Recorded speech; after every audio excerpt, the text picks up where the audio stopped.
Damien Cash. Welcome to Wrong to Strong. Money was big, big, big. 40 grand, 50 grand was just like a slow day, a slow day in the Windy City that night. At one point, I know everybody in Chicago thought you were king at one point.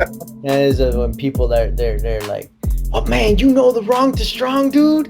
I'm like, "Yeah, man, that's like my brother, man. He's watching his videos all the time." And these are like music people, I'm like, man, that makes me like warm and happy inside to know, like, yeah, and the man, my brother made it from fucking straight banging and slanging and doing dirt, and having dirt up under his nails to America has always been fascinated with the mob, kingpins, crime. It's in movies, shows, history, and it's become culture. Crime and scandal, from inmates in Alcatraz to John Gotti and Al Capone. But the United States has its own share of homegrown drug kingpins, mob bosses, and gangsters. This is Gangsters of America. I need an encore, y'all. You should welcome me back. The king is back. Where my crown at? Go on, brush your shoulders off. Cash. Since day one, I've been true to this shit. Cash. How you like me now? Millionaire status. The motherfucking greatest. The motherfucking greatest. money in the bank. Cash. Go on, brush your shoulders How off. you like me now? Damien. Cash. Cash. Damien. Cash. Millionaire status. Chi-town. You should welcome me back. Cause I was the first one on that Dawn shit. Damien. Cash. The motherfucking greatest. Damien. Millionaire status. How you like me now? I'm a Cash. Damien. Cash. DC. I thought really long and hard about what it is I was gonna say to you when I came out, or if I was even gonna say anything, or was I just gonna duck or dodge you. But I just feel like this is all this video, the last video, the videos to come could have not even have existed, had it had just been not for God's grace and people and him sending his people to be like, yo, look at this guy, he's got videos out, he's talking about this and that, and you should talk to him, he's a positive role model. And that's what I want to ask you. Like, what the fuck? Because I don't have too many people that I can put on here and be like, you knew Julio. Yeah. And you know JC now. Can you tell me what the fuck was the difference? Fucking night and day, like black and white, bitter and sweet. That there's no like in between, or like, oh, he halfway changed. No, like, I'm sure we all as men, we have our vices or whatever, and we still have these little things that we're trying to tweak out or work. But when you talk about a full 180, that's what I'm looking at through this camera right now. And it threw me off at first when I first came back, because I get some videos sent to me and they're like, yeah, you should talk to this guy, he's super positive, look at his videos. And I'm like looking at the videos and I'm like, man, wait, this is motherfucking Julio. The fuck doing? I was like, ain't no fucking way. That prison talk. I was like, ain't no way. Ain't no way this motherfucker is right here positive and testifying and prophesying and all of all of the above, man. The good Lord's work, just trying to help people, giving back. I was like, wow, I know that I have to call him. And then I was like, but I fucking owe this motherfucker money. Like, I'm not gonna want to hear shit. He's that motherfucker's like, yo, I know you just got out, nigga, but you got my money. That's the first thing. Is how can I how can I even call him? It's it's it's just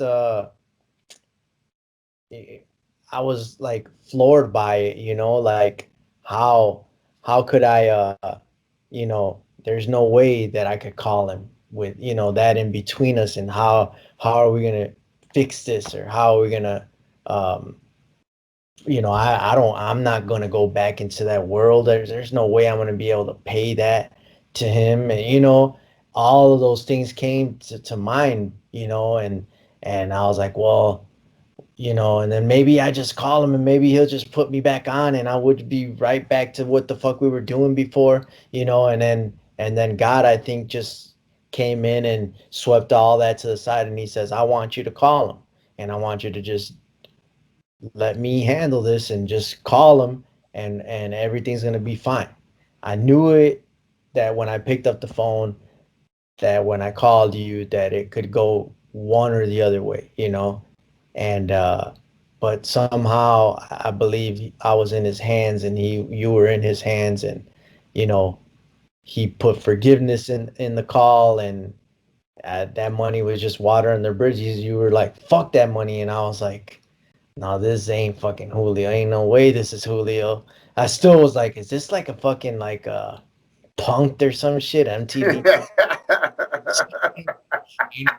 This motherfucker, like, and I got sentimental. I start crying. You started to tear up, and then I knew it was real.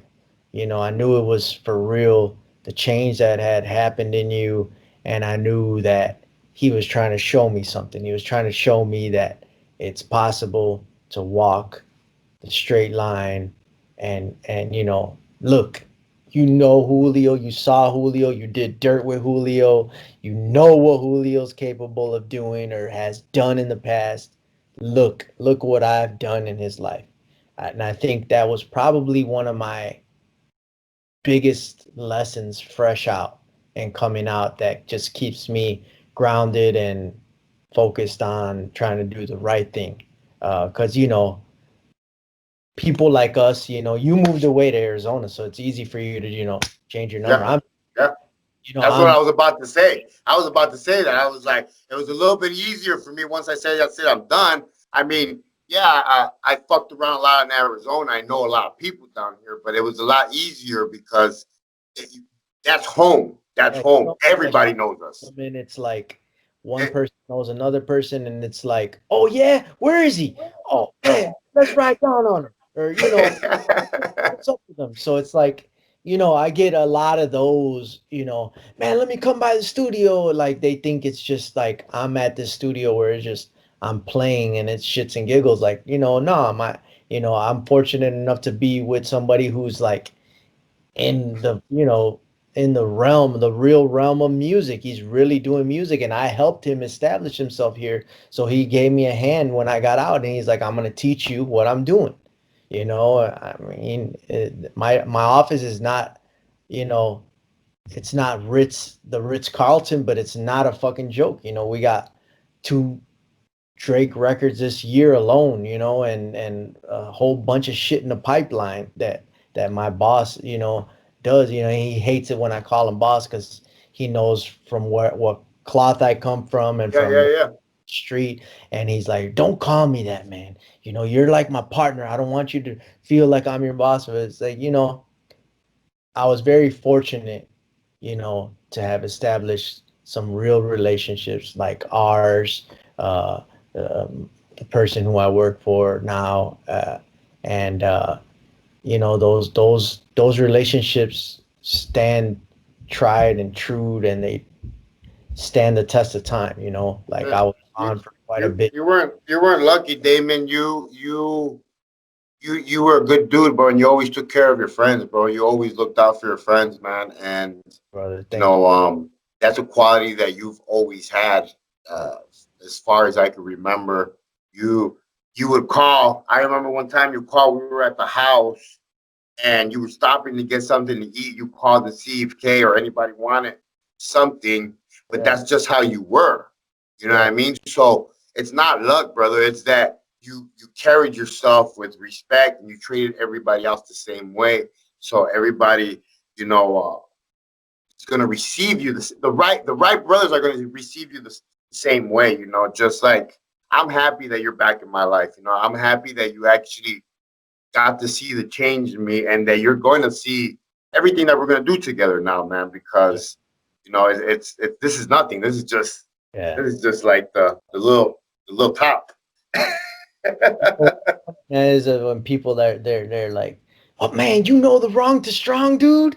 I'm like, "Yeah, man, that's like my brother, man. He's watching his videos all the time." And these are like music people, I'm like, man, that makes me like warm and happy inside to know, like, yeah, and man, my brother made it from fucking straight banging and slanging and doing dirt, and having dirt up under his nails to, man, his videos are motivational, and I think I pride myself a lot in trying to just motivate people that are in that life or that are trying to do better for themselves, uh, like in my ex-wife's business, I made so many ties with so many young girls that I used to just be like, I was like their dad, like, because I was always like this motivator, like do this or do that with your life. I've always Mhm. felt like I've had that motivating quality in and around my aura and my energy, and I think that people really see that as genuine and say, man, I really missed you, you really impacted my life, or you changed my life, or you did this for me, or you did that for me. Like, I get calls like from people that I was locked up with in the camp for like 2 3 years ago, and they're like, man, bro, all that stuff you told me, man, I put it to work. I'm doing good, man. I got a house, I got a car, and I got a job. I got married, and he's like, man, I remember all those conversations you had with me. So it's like, you know for you to remember that's the way that I was, man. That's like means everything to me, because that's, I think, why I'm still standing right here right now. Um Nowhere near, you know, in the tax bracket that I was, or the mattress bracket that we were in. But I'm happy, and I'm happy. I'm motivated every day. I get up every day to go work out. I see you driving at 4 or 5 o'clock in the morning, and I'm like, I gotta get up earlier. I gotta get up earlier. I gotta get up like Julio. I make I I always tell people like it's just my schedule, like they're like, man, you get up at 4 in the morning, and I'm like, nah, I get up at 3, but I'm gone from the house at 4. man, But I also I'm in bed by 7:38. You know what I mean? I'm not up late. we're I'm special night done. right now. We're up way past your bedtime right now. So right now I'm way past, but I'm always in bed by 8 o'clock, and that's just my schedule because I stick to it with it's got me to where I'm at now, bro. It's just I get up, I train, I eat, I record, I post what am I gonna post about today? What am I talking about? Am I gonna do this or that? But I'm very, very blessed, man. And you know what? More than anything, bro, like we made it. We made it. Yeah. We have something's in store for us that we still don't know, but it's in store for us. But we made it. We're here for a purpose. We're on our way. We're driving right now. We're just cruising. And that's what it is. Are the true definition of our man's Cato's most favorite 2 words or 3 words. He wanted to start an entertainment company or a writing company or a publishing company, and it was going to be called Incarcerated Scarfaces. We are the true epitome, and that, we may not have scars on our faces, or you do, but under the skin and under, in our hearts and in our souls, we've been incarcerated, so we've got these deep wounds and these deep scars, and we are that, we've gone through the fire, through whatever they want to call it, the mud, the slum, whatever. I didn't really have that long of a stint as you have, and the ins and outs of you. I dealt with my brother going in and out of prison, so I kind of knew a little bit what to expect from the outside looking in, but never did I think that that place was what it was. And you could call what I went through a cakewalk, because I went from a camp to a low, and don't shit really kick off, till the mediums and the maxes and all of that shit, so for me, I feel blessed. At even at sentencing, I feel like he was trying to show me and let me know that you're in my hands. I'm in control of this shit, because I had signed off on 84 months. They went off and shaved another 24 months right at the sentencing, because the guy who delivered shit to me got sentenced the day before for 60, and my lawyer just happened to open his mouth and say, "Hey, why did he get 60 and he's getting 84?" And he's like, "Well, sign another agreement if the prosecutor doesn't have a problem with it. You know, I'm cool with 60 instead of 84." So just like that, in the snap, how they play with that gavel Oh in yeah. court, they just, your life is fucking swaying in the balance. Like, okay, not 84, 60, just 24 months, 2 years. That's not shit. We're just saying, talking, whatever. Yeah. And you know, and even then, I believe God knew that COVID would be in the future, and COVID would be the reason that I would get out another 18 months shaved off of that. So um, he is prevalent in my life. I know it.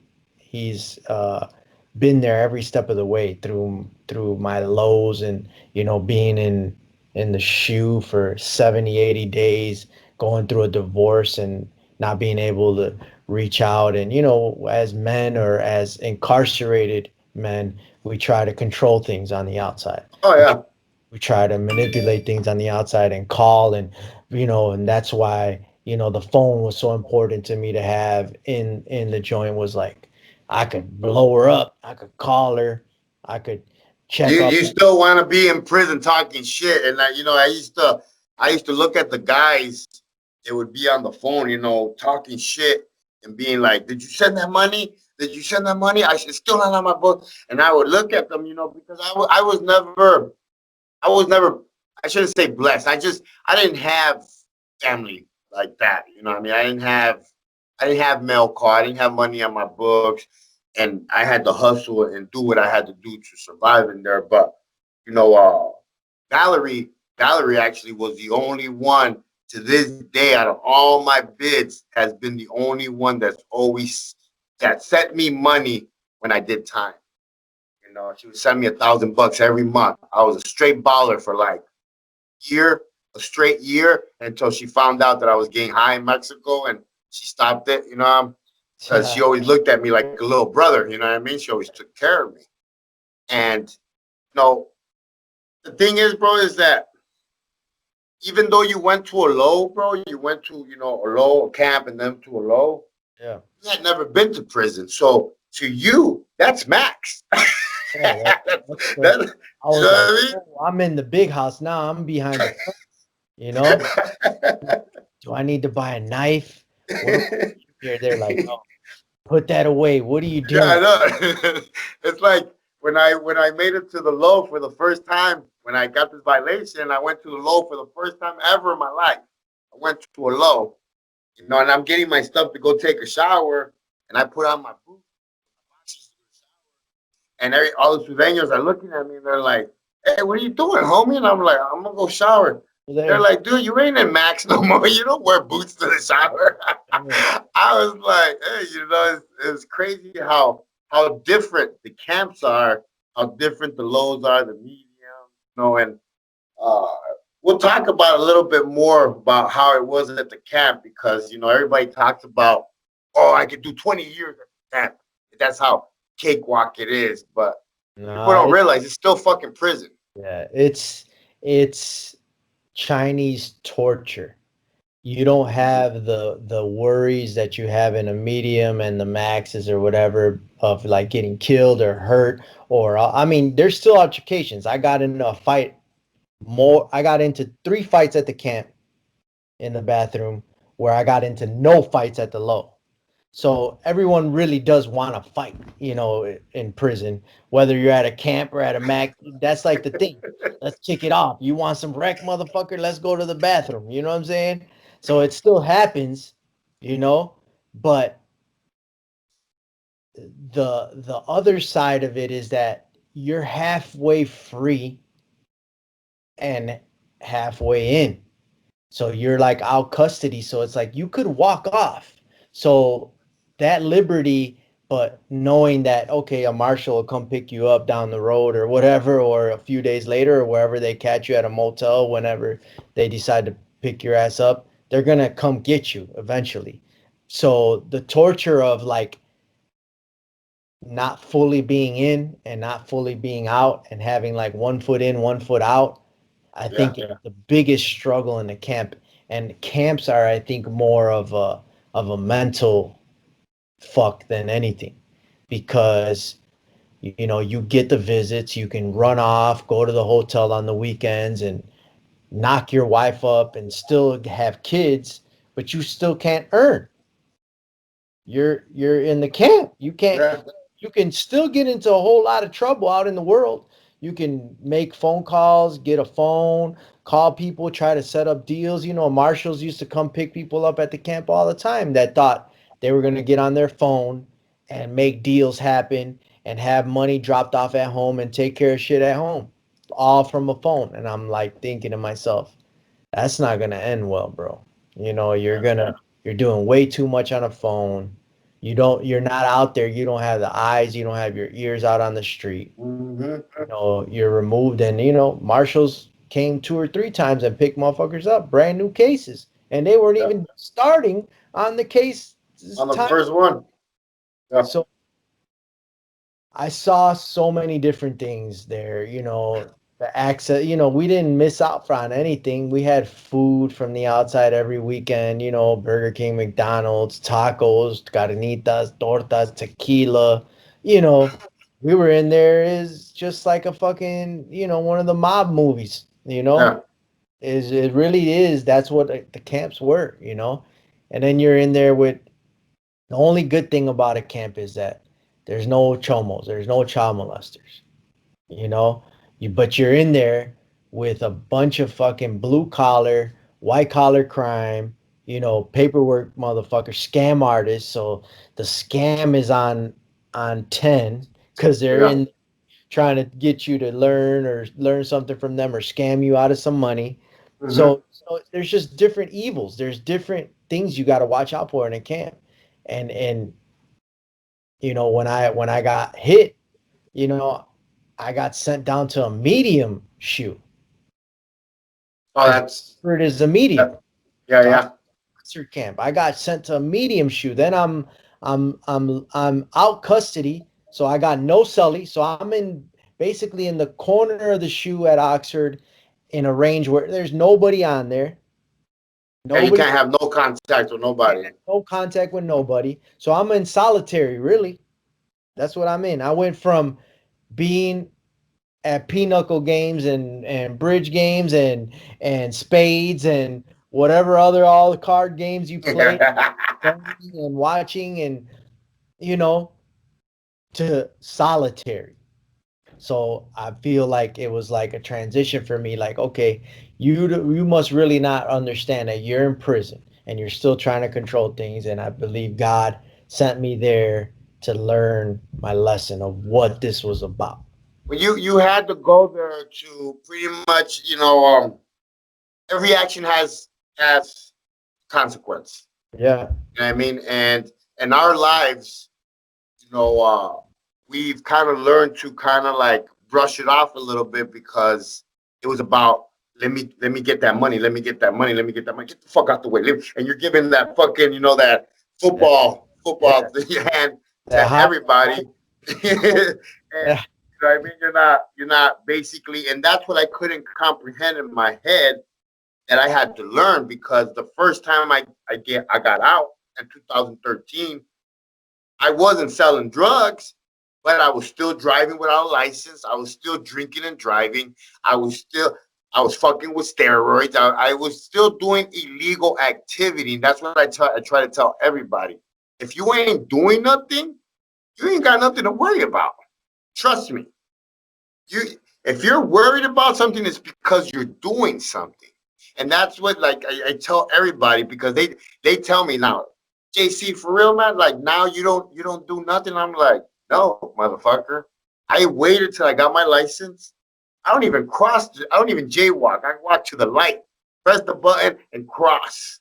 Yeah. You know what I mean? Because I already know for 17 years, I tried to grab the steering wheel, and guess what? I fucking totaled the car every single time. So I had to let him drive and actually do what was right. And you know what? My life came together. It happened like it was crazy.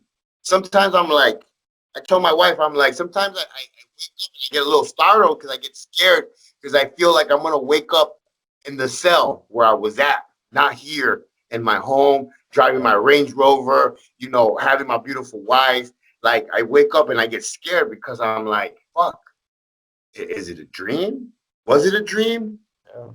And that's the thing, man, is that people don't realize that life is too short, man, too short to spend it in prison, too short to spend it, if you pass away and your loved ones are missing you, and it's too short, man. And I pride myself now in talking the talk, walking the walk, and my friends who I surround myself with. It's very, very crucial. Like I told you, the first 60 days, I told you that your home are the most important ones of your life. Yeah. Most important ones. Who you're surrounding yourself with, what you start thinking, even like women, like everything needs to be, it needs to be about you, bro, because guess what? You were lost for this amount of years. Let's find you now and let's mature you. You know what I mean? So Yeah. it's It crazy, but doesn't it's happen overnight. beautiful. It's a process. I've been fortunate to have a couple of good people in my life that have, like, one is yourself. I got my boss who gave me a job in the music. He was locked up before he did 10. So when he sits there and he sees me with a blank look, or with a concerned look, or with you know some sort of something ain't right, he could pick it out right away, and he'll like, what's going on, man? You good? You all right? You know, he also, like, when I'm not at work, or he'll call me on a Saturday or Sunday. It was like, Cash, what's up, man? I'm just checking on you, man. And he knows, it's just like how, like today when you were like, how are you? Or you just called me to just be like, I just wanted to check on you, and Yeah. it's feel like it's always right at the right time. You have so many doubts sometimes, like, how you said, um, you just feel like you're gonna wake up and you're gonna be back there, and it's like 90 days, and I'm like, man, how did I accomplish everything that I've accomplished so far in 90 days? Be in the position that I'm at in 90 days. Like, what was I thinking before? Like, how did I throw my life away?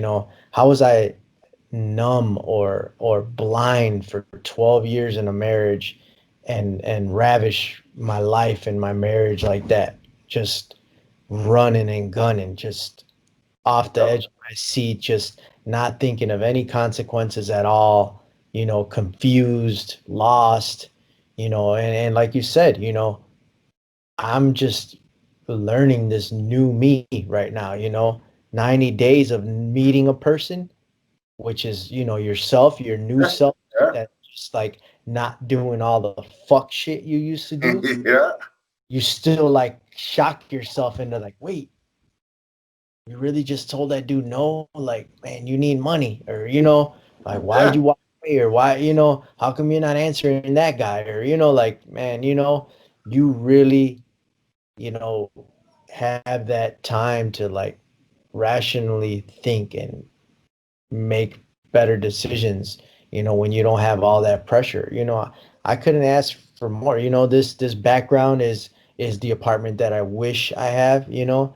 that I'm trying to bring into fruition, that I've been praying for, that I've been working towards since I got out. I don't know how I'm gonna get it yet, but I'm gonna get it because he'll provide it. But my room is very modest. I'm in my mom's house. I painted my room when I got here. I put a new mattress in here, and I don't need much. I don't have much, but I'm happy And that's without, that's you that's know, the thing. That's or the thing. Yeah. the I happy. see it in you. I see it in your eyes. Like I see, like that's how I feel. You know what? We might not have that half a mil in the fucking secret fucking closet or the mill downstairs in the basement that we just grab money from when we're going out or buying $4,000 fucking bed sheets and fucking rims and sounds and all that shit. But we're happy. And I tell the guys like this, like when I go to the prison, I talk to them, I always tell them like this: when you get out, you're gonna have to choose what ride you want to get on. You want to get on the Batman where it's fucking flipping you around, popping you like that, and boom, you're out. Or you want Yeah, to get on the nice little elephant that's just kind of cruising, yeah, cruising around, and yeah, you're enjoying the ride. You know what I mean? And that has to do with everything, bro. When you get out, it comes in many ways. It could be women. You can start sleeping around again and get into old habits. It could be money. It could be a drug habit. It could be many things. yeah, But only you know what you're struggling with. Only what's inside you and no Papa upstairs, and that's what you have to work on, bro. I never in my life, bro, never in my life. I told this to my wife the other day. Never in my life did I ever think that I was going to be faithful to one woman because I thought it was normal to sleep around with. yeah, yeah, Even though you had a wife, it was normal to sleep around with other girls. yeah, yeah. And I was wrong. I was wrong because I was poisoning myself, my body, not respecting myself as a man. And it's crazy because, Malo from 59, he calls me and he's like, damn, man. He's like, it's just crazy, Julio, to see you now. He makes fun of me too for date night too. He's like, it's like you're on honeymoon 24/7. Oh, cake boy, piece of cake, But man. I'm happy, bro. I'm so That's fucking good. happy, bro. I I'm see at it. peace with myself. I see it in you, man. I've never seen you smile and joke the way you joke. She definitely lights you up, man. And I know she's a good woman, and I thank God that He put her in your life, bro. Shit, you deserve it. You know what I'm saying? You've been through a whole lot of shit, as I have, and you know, I know that